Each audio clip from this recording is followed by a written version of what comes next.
Fala galera, bem-vindos a mais um Papo de Quarta. Olá pessoal, sejam bem-vindos a mais um Papo de Quarta. Eu sou Rafael Daril e nessa edição do quadro o tema é Inteligência Artificial voltada à comunicação. A ideia é explorarmos os impactos da IA na forma em como nos comunicamos, na forma como produzimos conteúdo e as aplicações da inteligência artificial para a nossa sociedade. E para conversar comigo, Léo Gmeiner, jornalista, especialista em mídias digitais e fundador da School Guardian e diretor da Founder Institute Brasil. Olá Léo, tudo bem? Tudo bom, Rafael? E você? Boa tarde. Tudo certo, muito obrigado aí por ter aceitado o nosso convite. Um prazer e uma honra, cara. Para começar, a inteligência artificial está mudando a forma como nos comunicamos. E quando se fala de mercado de trabalho, por exemplo, poderia nos dar uma visão geral de como a inteligência artificial está sendo aplicada na comunicação atualmente? Olha, eu acho que tem algumas possibilidades, alguns fatores aí, né? Quando a gente fala de comunicação, a gente pode até ser bem abrangente. Estamos falando de jornalismo, mas de marketing, comunicação corporativa, né? Tem um monte de frentes aí. Eu acho que a IA está sendo usada em cada um desses ambientes de uma forma diferente, adaptada à necessidade. Mais cedo, por exemplo, eu estava conversando com com um empreendedor de uma startup que usa inteligência artificial para criar artes para postagens sociais, por exemplo, para redes sociais.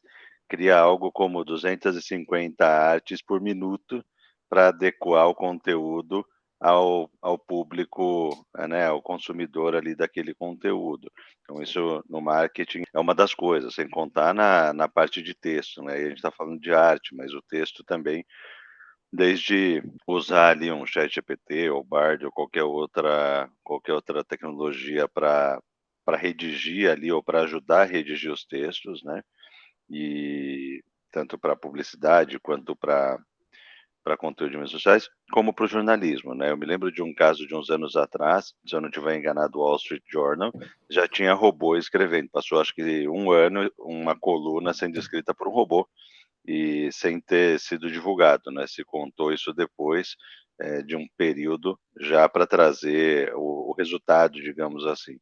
Então tem muitas formas aí, né, de texto, de imagem, de tudo, né. E aí, aliás, falando de imagem, a gente tem, soluções como a Leonardo.ai, a Dali, também criando imagens a partir dos prompts, né. Então você acha que a produção de conteúdo pela inteligência artificial, ela muda as relações do trabalho de jornalistas e publicitários e pessoas que trabalham nesse meio da comunicação? Eu não sei se muda a relação de trabalho, mas trabalhista, mas a relação de produção eu acredito que sim, sabe, Rafael? Eu acho que a gente, como jornalista, pensando em redatores também, por exemplo, se a gente souber usar essas inteligências para nos ajudar a ganhar produtividade, acho que a gente vai se prestar um bom favor. Obviamente não é ético nem correto, e não necessariamente o resultado vai ficar bom a gente pedir para um robô escrever o artigo por nós, e dizer que fomos nós que escrevemos, isso está bem errado. Mas pedir uma ajuda para talvez novas perspectivas, vieses diferentes daquela informação, eu acho que isso sim pode ser bastante útil. Não vai, obviamente, suprimir ou, fazer com que a gente não execute as entrevistas e traga essas, como um jornalista, né, traga essas perspectivas que as outras pessoas estão nos trazendo, né. Acho que isso que enriquece, no final das contas, o conteúdo e que, pelo menos por enquanto, um robô, uma IA não vai conseguir fazer. Então, se a gente traz esse viés, quando falando de jornalismo, traz no caso de uma redatora ou de um redator publicitário, trazer a experiência de vida para aquela criação, por exemplo, acho que isso vai fazer uma baita diferença e não vejo a gente perdendo isso. Mas sim, se a gente souber utilizar a IA para a gente, né, em nosso benefício, acho que a gente vai se dar muito bem como profissionais. Então, na sua opinião, a utilização dessa tecnologia ela é benéfica para o mercado de trabalho em geral e para a comunicação? Eu acredito que vai ter os 2 lados sempre, tá, Rafael? Eu acho que é benéfico sim. Eu pelo menos tenho usado IA na minha rotina aqui para me ajudar em diversos processos, inclusive para me ajudar a redigir e-mails quando eu falo, por exemplo, com pessoas de outros países e quero entender culturalmente como eu tenho de me comportar num e-mail, por exemplo.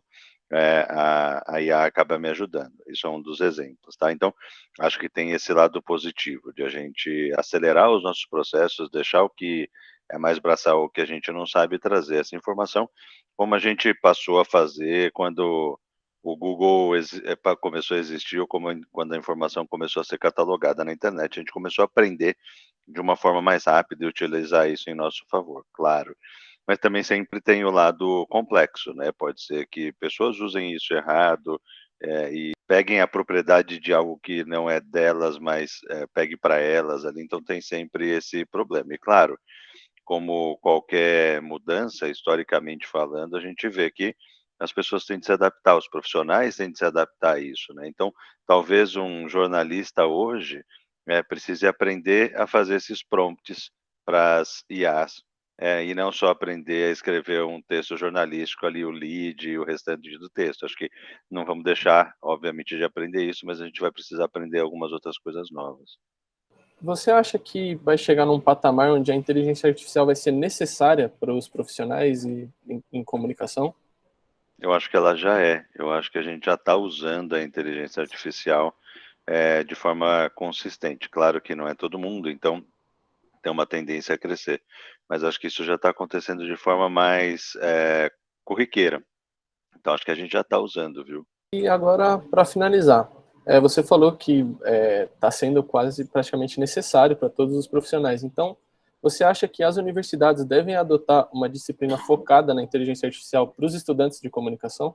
Olha, eu não estou na academia em jornalismo, né? Minha cadeira é outra.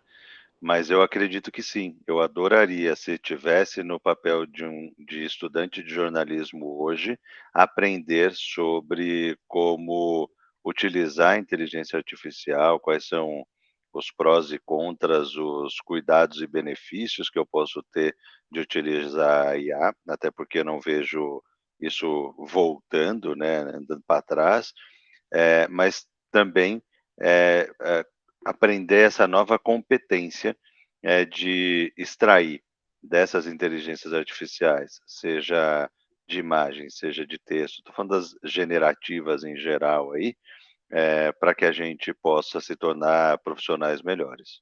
Acho que vale até um exemplo, eu uso, relativamente bem, IA de texto, mas eu apanho muito nas IAs generativas de imagem, porque os prompts são diferentes, eu não chego naquele detalhamento. Com toda certeza, valeria aprender sobre isso para ajudar, inclusive, por exemplo, na entrega de alguns artigos ou coisas assim. É isso, então agradeço a participação de Léo Guimainer aqui no nosso Papo de Quarta. Muito obrigado, Léo. Valeu, Rafael, foi um prazer. E fica por aqui mais um Papo de Quarta.